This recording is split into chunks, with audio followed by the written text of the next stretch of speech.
dapat mencari?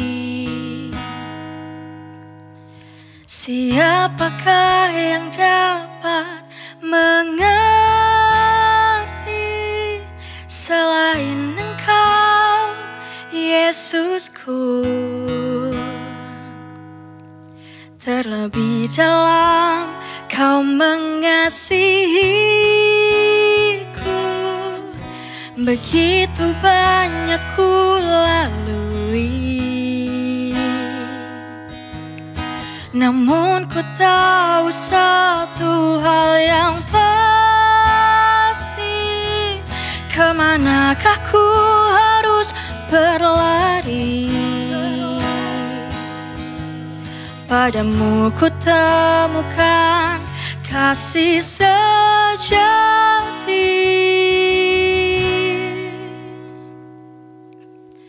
Tak ada yang dapat hentikan kasih-Mu, tak ada yang bisa gantikan cinta-Mu. Kuasa-Mu ajaib di hidupku, pertolongan-Mu sempurna atas hidupku. Dunia tak bisa gantikan kasih-Mu, pengorbanan-Mu bukti nyata cinta-Mu. Hanya dalam-Mu ku temukan kasih yang tak terbatas, tak tertandingi, Yesusku.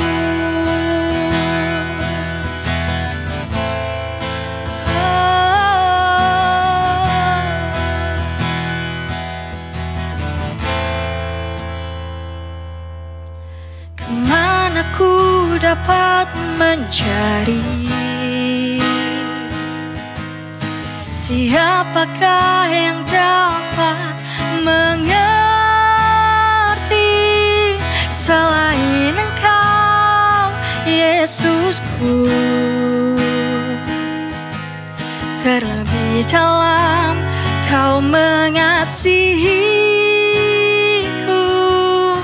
begitu banyak ku lalui. Namun ku tahu satu hal yang pasti, kemanakah ku harus berlari? Padamu ku temukan kasih sejati.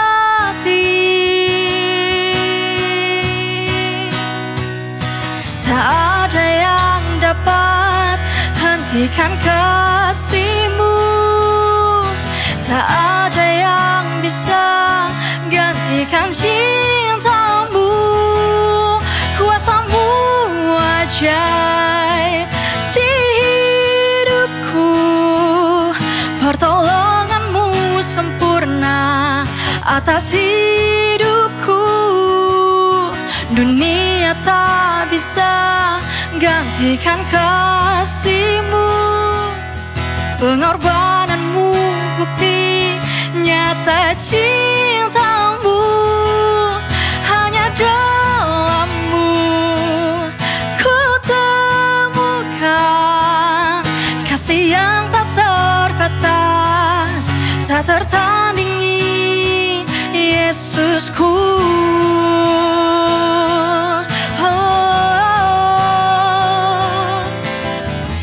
Kasih-Mu tak terbatas atas hidupku, Tuhan.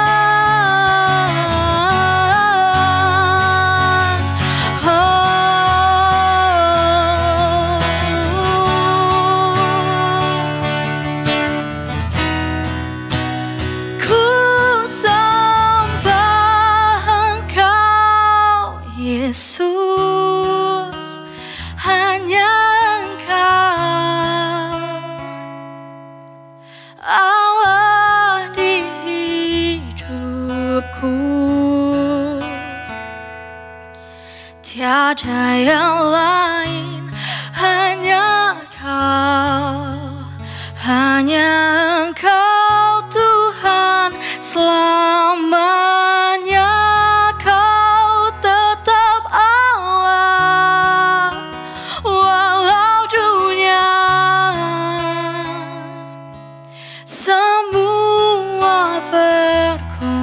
bergoncang, tak tergoyahkan, kau tetap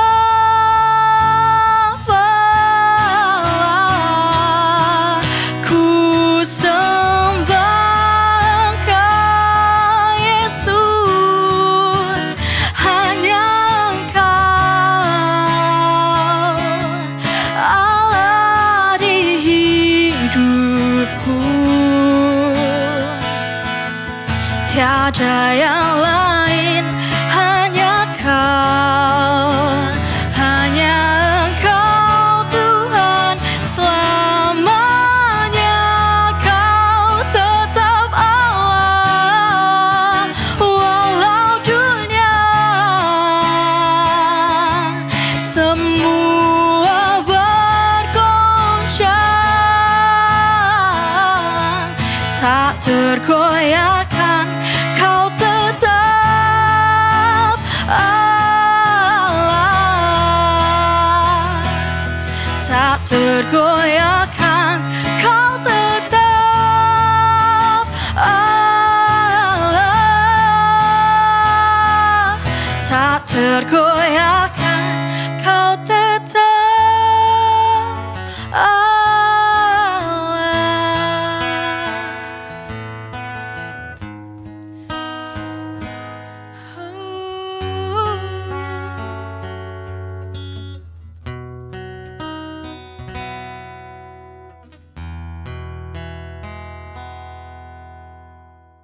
Shalom saudara-saudara yang terkasih, warga kerajaan sorga, apa yang tidak berubah di dunia ini? Yaitu perubahan itu sendiri. Tema kita di bulan yang baru ini adalah bagaimana sebuah paradigma boleh mengalami transformasi. Kita rindu sebagai warga kerajaan, orang-orang yang mempersembahkan seluruh hidupnya, menjadikan Sang Raja sebagai yang terutama dalam kehidupan kita. Tentu saja kerinduan kita adalah mengalami keserupaan dengan Dia.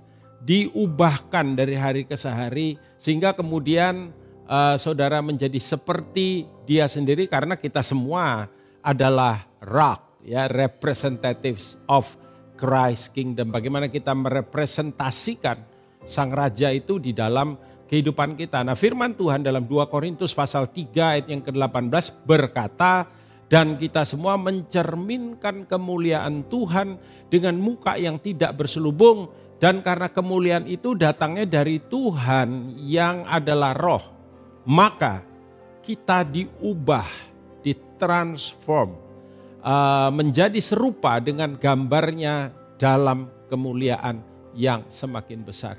Inilah saya percaya yang merupakan kerinduan daripada Sang Raja dan yang harus menjadi purpose utama dalam kehidupan kita, yaitu bagaimana hari ke hari kita ditransformasi atau dirubahkan sehingga kemudian kita mengalami keserupaan dengan Dia dalam segala hal yang kita lakukan, di dalam segala saudaraku perkara yang bahkan terjadi dalam kehidupan kita. Tentu saja start dari dalam keluar, karena saya percaya prinsip kerajaan adalah inside out. Kata yang dipakai untuk diubahkan adalah transform, metamorfoo. Kalau saudara mungkin pernah dengar istilah metamorfosa, meta itu tidak terlihat, ya, form itu adalah bentuk, perubahan bentuk yang tidak terlihat tentunya dari sesuatu yang ada di dalam hati kita, pikiran kita, yang kemudian dinyatakan lewat kehidupan kita ini. Perubahan yang nyata, perubahan yang bisa dirasakan, dampak yang nyata yang terjadi di dalam kehidupan kita. Roma pasal 12 ayat yang kedua menyatakan kepada kita akan kebenaran ini. Dikatakan janganlah kamu menjadi serupa dengan dunia ini. Ternyata dunia, saudaraku, memiliki sebuah sistem itulah sistem yang datang dari kerajaan kegelapan, ya, yang kalau kita mengambil bentuk itu, maka kita akan menjadi serupa dengan dia, dengan si jahat itu. Tetapi dikatakan but be transformed, metamorfoo tadi itu, ya, diubahkan oleh pembaharuan budimu. Terjemahan New King James berkata but be transformed by the renewing of your mind. Berubahlah oleh pembaharuan pikiran. Sehingga kamu dapat membedakan manakah kehendak Allah, apa yang baik, apa yang berkenan, dan yang berkenan kepada Allah tentu saja, dan yang sempurna, yang berkenan kepada Sang Raja itu. Saudara, dengan kata lain bahwa ketika kita mengalami perubahan di dalam hati kita, pikiran kita, seluruh keberadaan kita, dan tentu saja perubahan itu tidak kemudian sekaligus terjadinya. Tapi saya percaya perubahan itu adalah merupakan sebuah proses berkala yang terjadi. Berapa lama Pak Daniel? Sepanjang jalan atau sepanjang waktu kehidupan kita ini. Start dari mana? Saya percaya bahwa saudara mengalami perubahan dalam kehidupan adalah sebuah proses sepanjang hidup seperti yang tadi saya katakan. Start dari mana? Start tentu saja pertama yang paling utama, startnya harus dari Tuhan sendiri. Nggak mungkin saudaraku tanpa campur tangan Tuhan. Nggak mungkin tanpa keterlibatan Tuhan di dalam kehidupan kita. Kemudian terjadi perubahan itu. Saudara, bahkan kita tahu rencana pemulihan, ya, kalau dalam bahasa istilah teologis secara umum adalah rencana keselamatan. Ya, rencana keselamatan disebut rencana keselamatan kekal. Tapi sebetulnya ini kan merupakan sebuah rancangan bagaimana kerajaan yang hilang dalam kehidupan kita dikembalikan. Ya, itu dimulai dari mana? Dari Tuhan yang mengambil keputusan. Kita tahu dalam kitab Kejadian Proto Evangelium yang kemudian dimanifestasikan dengan kedatangan Sang Raja di atas muka bumi ini. Startnya yaitu dari Dia sendiri. Ini sebabnya sebuah contoh dalam kehidupan seorang rasul yang dipakai Tuhan begitu luar biasa. Yang tadinya adalah seorang penganiaya jemaat, seorang yang saudaraku jahat, seorang yang sebetulnya dia berpikir bahwa dia sedang menjalankan kewajiban agamanya dengan baik. Sebaliknya dia menentang kehendak Allah. Tapi oleh kasih karunia dan kemurahan Allah, startnya dari situ. Ya, dia mengalami perjumpaan dengan Tuhan. Perjumpaan dengan Tuhanlah yang merupakan benih, ya, yang sanggup membawa kita untuk mengalami terutama saudara spiritual transformation, sebuah perubahan secara rohani. Bukankah yang terpenting dalam kehidupan kita sebagai orang percaya adalah kita mengalami perubahan secara rohani dalam tadi itu purpose-nya, keserupaan dengan Dia sendiri. Kisah Para Rasul pasal 9 menuliskan akan kebenaran ini. Mulai dari ayat yang ketiga dikatakan, dalam perjalanannya ke Damsyik ketika ia sudah dekat kota itu, tiba-tiba cahaya memancar dari langit mengelilingi dia. Ia rebah ke tanah, kedengaranlah suatu suara yang berkata kepadanya, Saulus, Saulus, mengapakah engkau menganiaya aku? Jawab Saulus, siapakah engkau Tuhan? Katanya, akulah Yesus yang kau aniaya itu. Sang Raja menyatakan dirinya, saudaraku. Sehingga kemudian terjadi sebuah perjumpaan antara Paulus dengan dia yang dia aniaya itu. Ya, tetapi bangunlah dan pergilah ke dalam kota. Di sana akan dikatakan kepadamu apa yang harus kau perbuat. Inilah first encounter ya daripada Rasul Paulus dengan dia sendiri, saudara. Dan perjumpaan-perjumpaan yang mengubahkan ini juga terjadi kan dalam kehidupan kita sebagai orang percaya. Saya mengalaminya. Saya lahir sudah dengan nama Daniel. Yang ya saudara, saya lahir di dalam keluarga yang Kristen ya, tetapi sekaligus saya juga ten Kris. Dalam bahasa Jawa itu mboten Kristen, bukan Kristen, KTP Kristen tanpa pertobatan, cuman labelnya ya. Tapi kemudian ketika saya ada di tahun terakhir SMA saya dan awal semester daripada saya kuliah, saya untuk pertama kalinya berjumpa dengan Sang Raja dalam kehidupan saya secara nyata. Dan itulah yang kemudian membawa saya hari ini sampai pada keadaan ini. Semua kita punya cerita sendiri-sendiri dengan detail berbeda, dengan peristiwa yang mungkin berbeda. Tapi intinya sama, ya, perjumpaan dengan Dia, pengalaman bersama dengan Dia. Dan pengalaman bersama dengan Dia itu yang menjadi titik awal kita boleh mengalami perubahan itu di dalam kehidupan kita. Di dalam Alkitab kitab Perjanjian Lama dalam 1 Samuel 10 ayat 5 dan 6 ada satu contoh yang lain. Dikatakan sesudah itu engkau akan sampai di Gibea Allah, tempat kedudukan pasukan orang Filistin. Dan apabila engkau masuk kota, engkau akan berjumpa di sana dengan segerombolan nabi, ya, segerombolan orang percaya, segerombolan hamba Tuhan yang turun dari bukit pengorbanan dengan gambus, rebana, suling, dan kecapi di depan mereka. Mereka sendiri akan kepenuhan seperti nabi. Maka ayat 6 dikatakan, Roh Tuhan akan berkuasa atasmu. Engkau akan kepenuhan bersama-sama dengan mereka. Dan perhatikan ini, berubah menjadi manusia lain. Ketika kita mengalami encounter dengan Roh Tuhan di dalam kehidupan kita, ketika kita mengalami perjumpaan dengan Allah sendiri, pribadi Allah sendiri, kita mengalami perubahan dalam diri kita. Dikatakan engkau akan berubah. Ini kasus Saul, ya saudara ya, ketika pertama kali dia boleh mengalami perjumpaan dengan Tuhan. Nah, pengalaman dengan Tuhan inilah yang menjadi titik awal, saudara, di dalam kehidupan kita, sehingga kemudian kita boleh mengalami perubahan rohani, ya, yang perubahan paradigma saya mengikuti, ya, daripada perubahan yang ada ini. Tetapi saat kita mengalami itu, saya percaya, sebab kita diciptakan dengan kehendak bebas. Tuhan juga ingin melihat bagaimana respon kita. Dengan kata lain, saudara, sentuhan Tuhan itu seperti men-trigger kita untuk boleh mengalami perubahan. Tapi kemudian kita harus mengambil keputusan untuk ada di dalamnya. Keputusan untuk kita mau berubah, ya. Dalam Kisah Para Rasul pasal yang kedua, saudara, ketika terjadi hari Pentakosta, di mana Roh Tuhan dicurahkan, di mana kemudian mereka melihat, saudaraku, karya Tuhan di dalam diri 120 murid di loteng Yerusalem. Dan kemudian murid yang mengalami perjumpaan ini kemudian memberitakan akan hal itu kepada mereka yang ada di luar, saudaraku. Dalam Kisah Para Rasul pasal yang kedua itu. Maka dikatakan mereka kemudian, saudara, bertanya, ya, bagaimana mereka juga boleh mengalami yang sama. Orang-orang yang mendengarkan kemudian khotbah daripada Rasul Petrus dan mereka yang mengalami sentuhan dan jamahan ini kemudian bertanya. Dalam Kisah pasal yang kedua ayat 37-38 dikatakan ketika mereka mendengar hal itu hati mereka sangat terharu. Kenapa hati mereka terharu?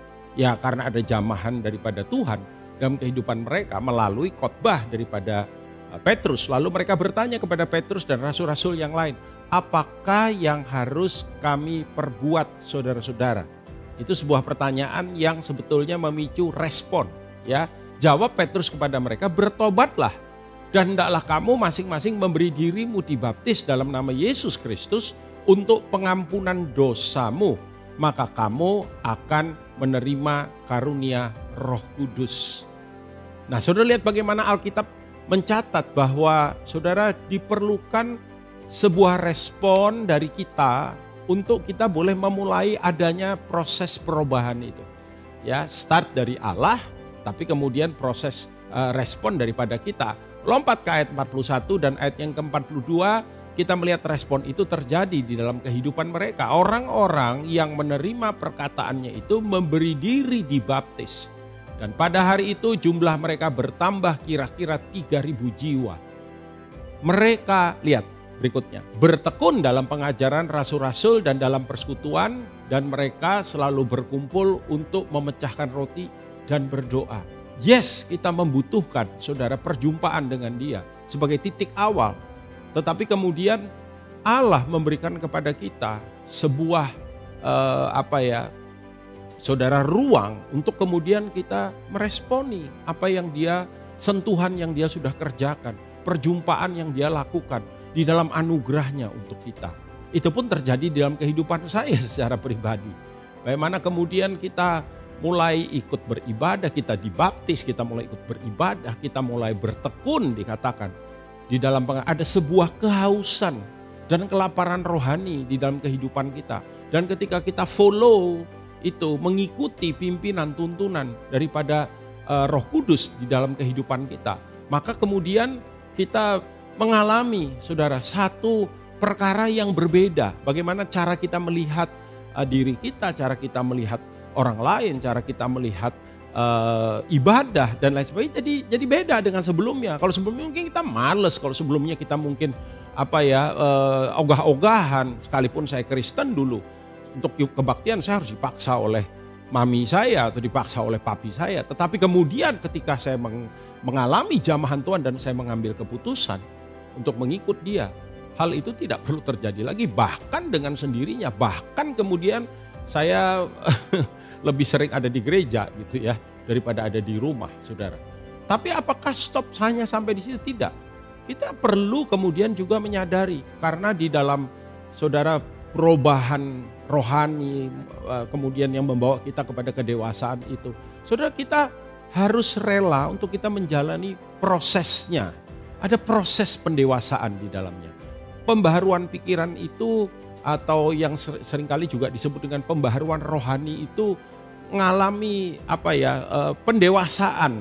Nah, itulah yang disebut sebuah proses. Nah, orang-orang yang kemudian gagal dan keluar dari proses, ya dia akan kerdil rohaninya, akan kerdil pola pikirnya. Budaya kerajaan tidak terbentuk di dalam dirinya. Kenapa? Karena ada sebuah resistensi di dalam diri untuk melakukan itu. Ya mungkin Tuhan mengizinkan beberapa hal yang tidak mudah dalam kehidupan kita. Filipi pasal yang kedua ayat 12 dan 13 berkata, "Hai saudara-saudaraku yang kekasih, kamu," perhatikan ini, "senantiasa taat." Ada perkataan senantiasa. Karena itu tetaplah kerjakan keselamatanmu dengan takut dan gentar. Bukan saja seperti pada waktu aku masih hadir, tetapi terlebih pula sekarang waktu aku tidak hadir. Karena Allah lah, lihat, Tuhan tidak meninggalkan kita. Karena Allah lah yang mengerjakan di dalam kamu baik kemauan maupun pekerjaan menurut kerelaannya. Tuhan berkehendak, Tuhan tidak pernah tinggalkan kita. Tuhan sertai kita dalam seluruh proses menjalani perubahan paradigma menuju kepada kedewasaan dan keserupaan dengan Dia.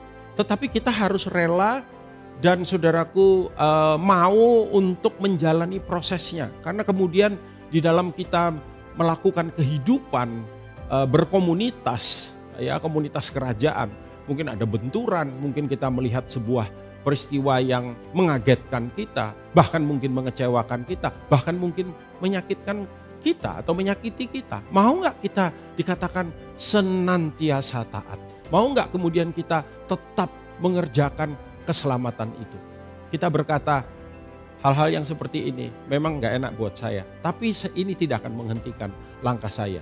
Ibrani 13 ayat 20-21 berkata, "Maka Allah damai sejahtera yang oleh darah perjanjian yang kekal telah membawa kembali dari antara orang mati, gembala agung segala domba, yaitu Yesus Tuhan kita," ayat 21, ini janji Tuhan, "memperlengkapi kamu dengan segala yang baik."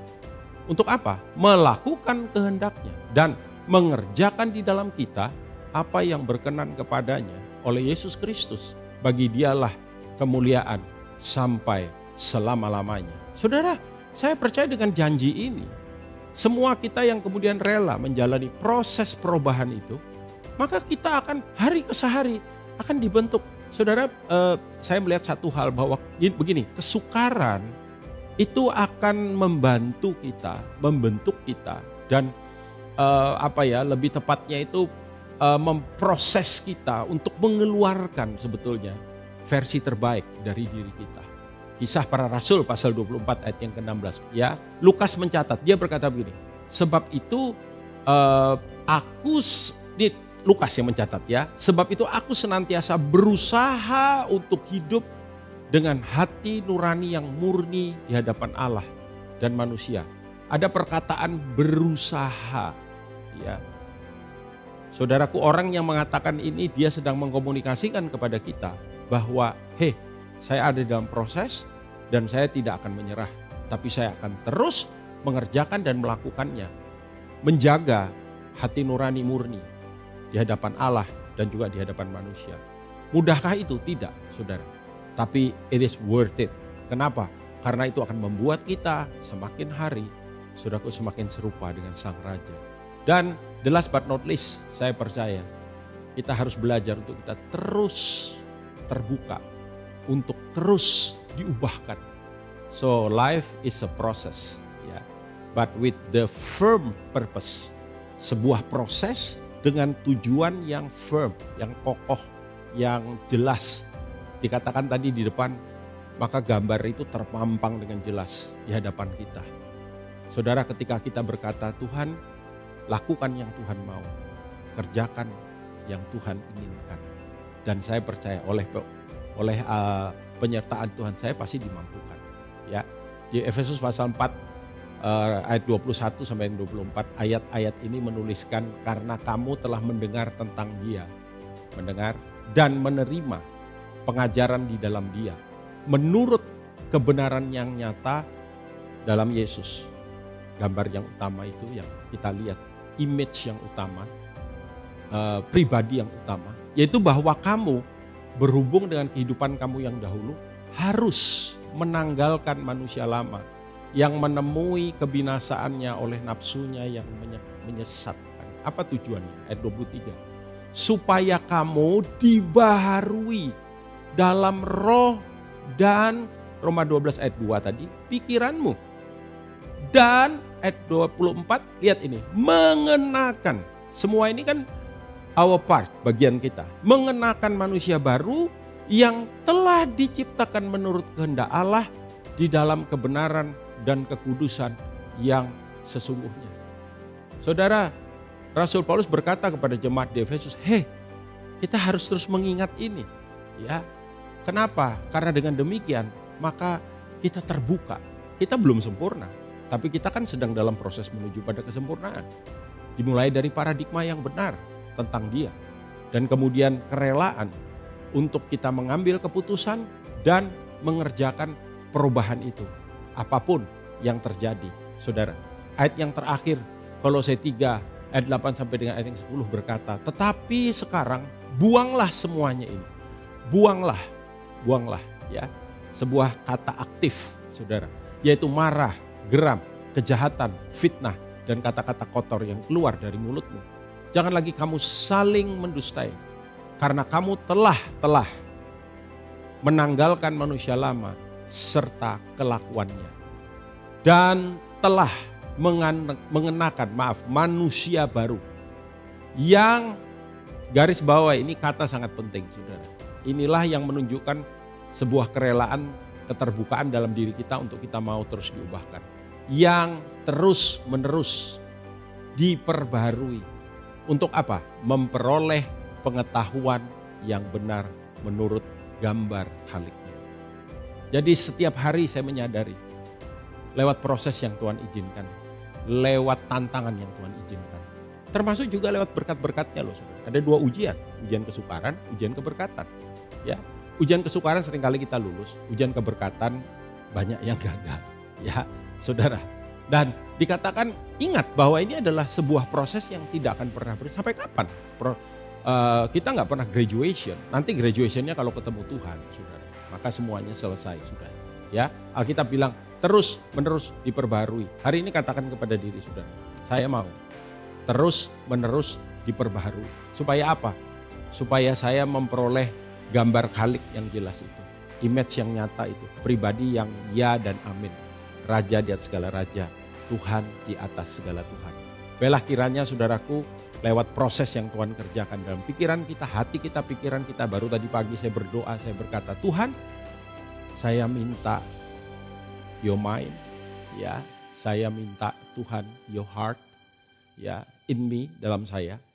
Supaya apa? Supaya saya bergerak hari ini dengan hikmat kerajaan dan karakter kerajaan dan budaya kerajaan.